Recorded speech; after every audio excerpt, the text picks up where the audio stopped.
So, the continuity with King Neptune is a bit of a mess. There are 2 different King Neptunes. There's a King Poseidon. There's 3 different royal palaces. 2 of them are called the City of Atlantis, but there's also a 3rd unrelated City of Atlantis. It's confusing to say the least. But there is actually a way to explain how all of this is intentional and connects together. This is a story of power, deception, and betrayal. This is the Neptune Theory.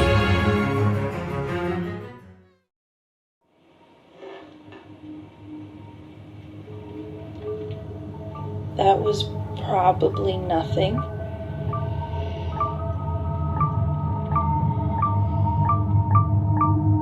There's no tension, the pacing is slow, it fundamentally fails as a film. Alex, go back to making SpongeBob theory videos. No one wants to see your awful horror films. I've been your host, the one and only cynical critic, and remember to stay cynical. See you later.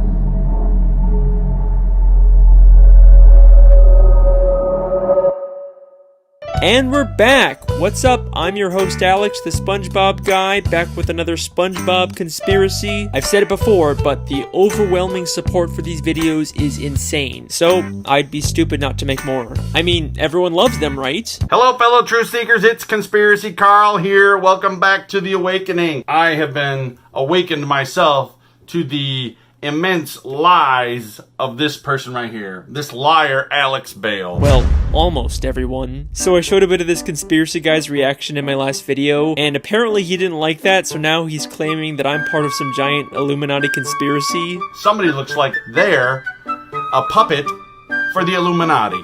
Yes, you sir have been inserting secret messages into your videos. Evil lurks there, people. It's honestly really funny. You should check them out. Anyways, let's get into the theory. Is what I would say if I wasn't sponsored. Hey Alex, how do I make a cool YouTube film video like you? Well, it's easy. You just gotta learn to edit, record dialogue, write a script, use camera and lights, learn Photoshop and VFX. Whoa!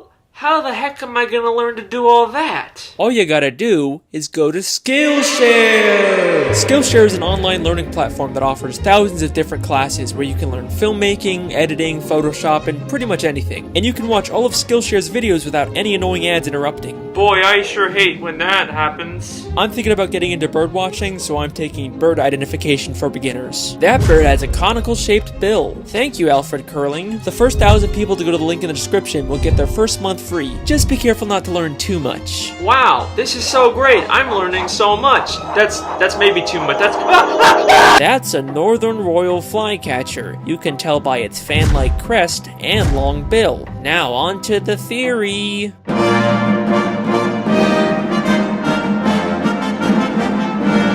King Neptune is the ruler of the 7 seas and the Roman god of the ocean. If you watch my evolution theory, you know there's also a good chance he's the reason why fish in Bikini Bottom are so evolved and able to talk. He lives in the city of Atlantis with his wife Queen Amphitrite and his son Triton. But in the first SpongeBob movie, he's replaced by a completely different King Neptune who has a completely different daughter named Mindy. These guys don't look or sound at all the same, so how can they both exist in this universe? Well, there's already an interesting theory out there about this. It's widely believed that the SpongeBob movie takes place in the future after the events of the show. So widely believed that I got hundreds of comments about it in my Mrs. Puff theory. Yep, I know guys, I heard what you said. The creator of SpongeBob, Steven Hillenburg, said he wanted to end the series with the movie, and it being canonically at the end of the SpongeBob timeline would explain why we never see the Krusty Krab 2, or any of the other characters from the movie in the later SpongeBob episodes. And some people believe that the reason why movie Neptune is so different is because he's actually Neptune's son, Triton, all grown up. And that's a pretty cool theory, but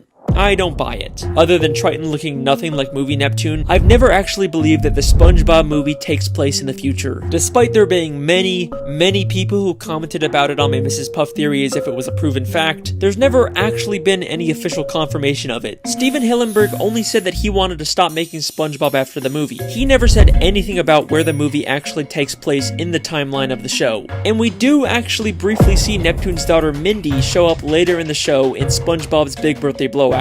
There's no way she'd be there unless the show took place after the events of the movie. I think what's actually going on here with Neptune is something much more interesting. and it ties directly in with the television theory. If you haven't seen that video, it basically proves that the entire show SpongeBob SquarePants is actually a nature documentary being filmed by scuba divers, and many of the elements we see throughout the series are secretly set up by the showrunners to make sure that the show is more entertaining and profitable. And this applies to the SpongeBob movie as well. There's promotional art and even a commercial that acknowledges the fact that it's just a movie being filmed. Hello? SpongeBob, what kind of jellyfish is that? Hey guys, it's Carlos from the Zone. Can you tell us about your latest adventure? Well, this one adventure we had was a real Lulu. You mean when we went after Neptune's crown? It seemed bigger than our usual adventures. Yes, and with fewer interruptions. Well, thanks guys. We'll see you in the movie. Movie? What's that? I know. I think the real reason why Neptune looks so different in the movie is because the filmmakers couldn't get the real King Neptune, the literal god of the sea, to show up for a movie. So they hired an actor to pretend to be the king. And there is actually a ton of evidence in the show to support this. King Neptune is supposed to live in the great city of Atlantis, but in the movie he just lives in some random sandcastle, almost like they just built a discount version for the movie. But the real evidence comes from season 10, episode 18, Lost and Found, where SpongeBob goes beneath the Krusty Krab to look for something in the Lost and Found. As he searches through the surprisingly massive collection of items, on one of the shelves we see something mind-blowing. The crown worn by King Neptune in the SpongeBob movie. The entire plot of the movie hinges on the fact that Neptune thinks Mr. Krabs stole his crown. Why would Mr. Krabs have this now? Because this isn't just the Krusty Krabs Lost and Found. It's also where they store the props used by the SpongeBob SquarePants filmmakers to create the SpongeBob movie. If you remember from my television theory, Mr. Krabs is secretly working for the showrunners to spy on all the main characters. And his secret surveillance room was hidden beneath the Krusty Krab, just like this Lost and Found. So it makes perfect sense for the showrunners to hide their props down here. And if you still don't believe me, we also see SpongeBob's guitar, the Goofy Goober peanut hats, and the magical bag of wind. All items from the movie that would make no sense being down here unless this was the showrunner's prop storage, and the movie King Neptune was just an actor. Well, that's one Neptune down. Now for the real mystery, King Poseidon.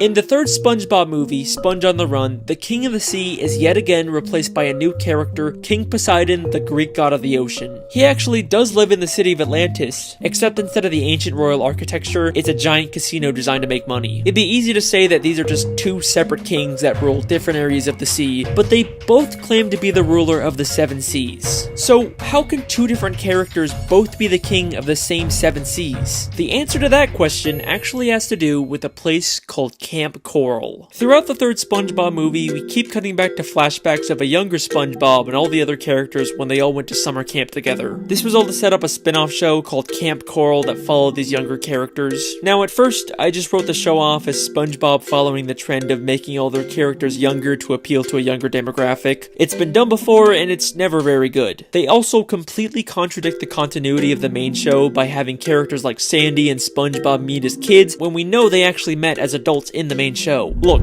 I am having a hard enough time figuring out this show's continuity on its own. I do not need another show full of contradictions to make it even harder. But the creators actually did something very clever to make the continuity work. The 7th episode of Camp Coral ends with one of the biggest plot twists I've ever seen from the show. So in this episode, SpongeBob actually discovers the Krabby Patty secret formula way before it was supposed to be created by Mr. Krabs. But at the end of the episode, it gets accidentally destroyed by Sandy, and then we get this mind-blowing scene.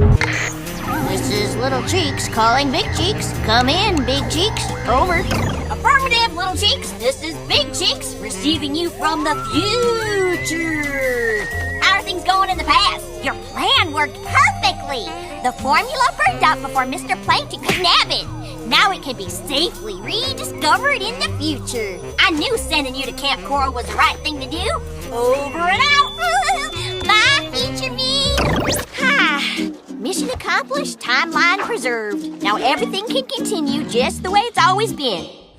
So Sandy used time travel to send her past self to Camp Coral so that she could make sure the Krabby Patty formula didn't get discovered before it was supposed to. They actually figured out a way to make this messed up continuity make sense. Don't you dare tell me this show doesn't care about its continuity. Can I also just say that this scene lines up perfectly with my television theory? A major part of that theory is that Sandy is actually a spy working for the showrunners and is secretly making sure everything stays on track. And then what do we see a month after I post my theory? Sandy secretly manipulating everyone to keep the show on track. Just gonna give myself a little pat on the back there. But enough gloating. What does any of this have to do with King Poseidon? Well, this proves that Camp Coral and the movie that sets it up are in an alternate timeline. The events that have taken place in the show are not the same events in this movie. The continuity errors like Sandy and SpongeBob meeting, or Poseidon being the king of the sea instead of Neptune, can be explained by this shift in the timeline. So there you go. King Poseidon and King Neptune are from completely separate timelines. That's why we never see any reference to King Poseidon in the show.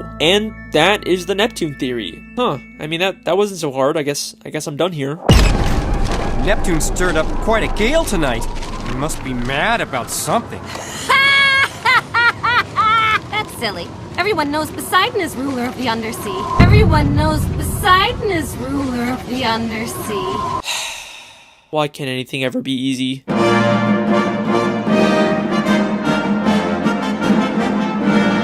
This is the clip that really made me decide to make this theory. The beginning of Season 5, Episode 19, Spongehenge, shows two fish arguing over whether Neptune or Poseidon is the real ruler of the sea. It's like the creators are directly telling us that both of these characters somehow exist in the same timeline, and it's our job to figure out how the puzzle pieces fit together. So, let's take a look. Despite both of these characters having similar appearances and personalities, there is one very important difference between them. Poseidon doesn't have power.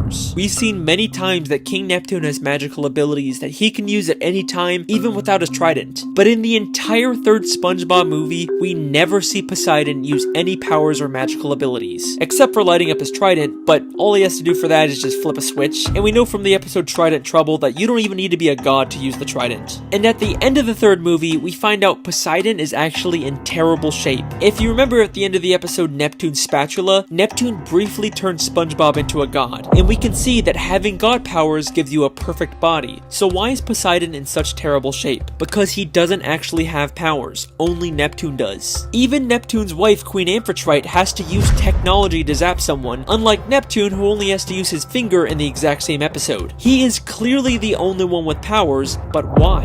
To answer this question, we first have to understand the origins of King Neptune. Now, throughout the show, there is very little information on Neptune's past. I read the Wikipedia, I looked through the comic books, the video games, but I just couldn't find anything that would help me. But then I remembered there are SpongeBob shorts, which are like mini episodes that only air once, usually to promote something. So I started looking to see if there were any that could help us, and lo and behold, there is a SpongeBob short called The Story of King Neptune. Huh. Yeah, I guess that could be helpful. This short is about SpongeBob telling Patrick the origins of King Neptune, but it's not entirely clear whether it's true. The story of King Neptune. When King Neptune was a little Neptune, his mother set him adrift in a river. As he floated along, a radioactive meteor fell to Earth. An alien appeared and anointed the infant with super Neptune fluid. Is that really the origin of King Neptune?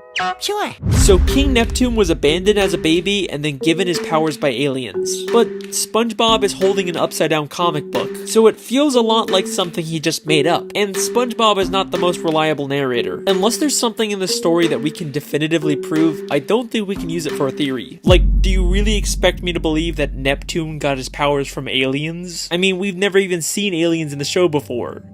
Except, we have. And they just so happen to also live in a city called Atlantis. Season 5, Episode 12, Atlantis Square Pantis, we see another completely different Atlantis, the lost city of Atlantis, a city that's home to a race of aliens. The Atlantean aliens traveled billions of light years to come to this planet and build their city. For reasons unknown, this great city disappeared one day, but no ruins were ever found. All the inventions you take for granted were given to us by the Atlanteans. They were a peaceful race of aliens who shared their technology, but then mysteriously disappeared for some reason. And take a guess what we find when we look inside of that city. A massive sculpture of King Neptune. That story about aliens giving Neptune his powers doesn't sound so far-fetched now, does it? And that's not all we find. Neptune's Ascension, the only surviving painting from the great lost city of Atlantis. A painting created by the Atlanteans called Neptune's Ascension, aka Neptune ascending to his god status by being given powers by the Atlantean aliens. The story is definitely referencing this. There are too many connections for this to be a coincidence. So even though it's being told by SpongeBob, and details like the aliens' appearance are wrong, the story itself is probably based on truth. And there's also a lot of evidence to support the idea that Neptune was abandoned as a baby. In Clash of Triton, Neptune is watching a soap opera in his bedroom and gets upset when his wife turns it off. Oh, Neptune, surely this isn't the behavior befitting a king, doing nothing but watching daytime television. Wait! Rochelle was just about to meet her biological parents. In the soap opera, Rochelle was just about to meet her biological parents. Maybe the real reason why Neptune's so invested in the soap opera is because he's never met his biological parents either. There's even tissues on the table next to him as if he's been crying. And the idea that Neptune was abandoned as a baby works perfectly with the mythology in the show. Neptune is the Roman god of the sea, but he is the only reference to Roman mythology in the show. Everything else we see is from Greek mythology. In the episode Trident Trouble, we see a Greek chorus. Behold, we are the Greek chorus. We narrate this epic tale. Neptune once mentioned Zeus, the Greek god of thunder. So I say, look, Zeus, either you come up with more money, or Neptune walks. He also mentions Apollo, the Greek god of the sun. Now behold, my beloved home of Atlantis. A prize worthy of Apollo. Even in the city of Atlantis where Neptune lives, there's a building named the Poseidon, clearly named after Poseidon. So Neptune is clearly the outsider here, which is why he was abandoned as a baby. But if the sea is actually ruled by Greek mythology, then Poseidon should be the true heir to the throne. Why is Neptune the king in the show? Because after Neptune was given his god powers by aliens, he returned to Atlantis and stole the throne from Poseidon. This would explain why there's so much confusion over who the real king is. Neptune stirred up quite a gale tonight. Everyone knows Poseidon is ruler of the undersea. Legally, Poseidon should be the king, but Neptune took it by force. And that's not all he took from Poseidon. Neptune's wife, Queen Amphitrite, is the goddess of the sea. The Greek goddess of the sea, aka the wife of Poseidon. God damn, Neptune stole his wife and his throne. That is cold. And eventually, everyone did recognize Neptune as the rightful king. The pink fish who seemed adamant about Poseidon being the king completely changes her mind one season later in Clash of Triton. Oh, wait a minute, King Neptune is coming here? Oh, I'm a huge fan of the royal family. I just love everything they do. And that is the real story of King Neptune. The reason why Poseidon is king in the third movie is probably because in that timeline, Neptune was never given his god powers, so he never stole the throne from Poseidon. Although, seeing as how Poseidon turned Atlantis into a big casino cash grab city, maybe it's a good thing Neptune took over. The lost city of Atlantic City. And that is the Neptune theory. That was a tough one, but we are finally done. See you next time, guys. Wait, why is Poseidon City called the Lost City of Atlantic City? The Lost City of Atlantic City. I mean, the Atlantic City Park makes sense. That's a reference to the real-life Atlantic City, but why is it called the Lost City? There is nothing lost about the city. It seems like everyone's easily able to find it. The only other reference to a lost city of Atlantis is the one with the aliens that gave Neptune his powers. Nope, I don't care. I'm done with this theory. I don't need to answer every single little question. I am 100% done.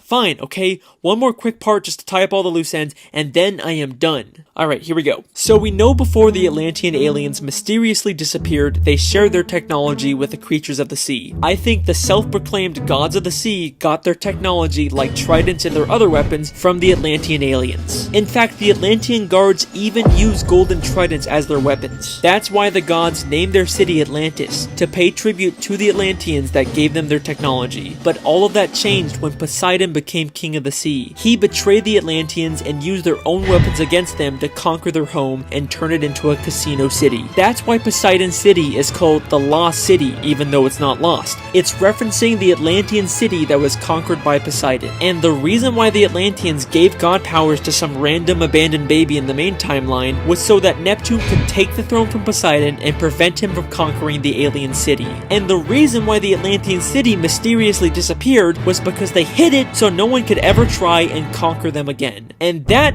is the Neptune theory. I am done. Okay, that's another one done. Thank you so much for watching. I've been your host, Alex. We've got more on the way. I'll see you next time.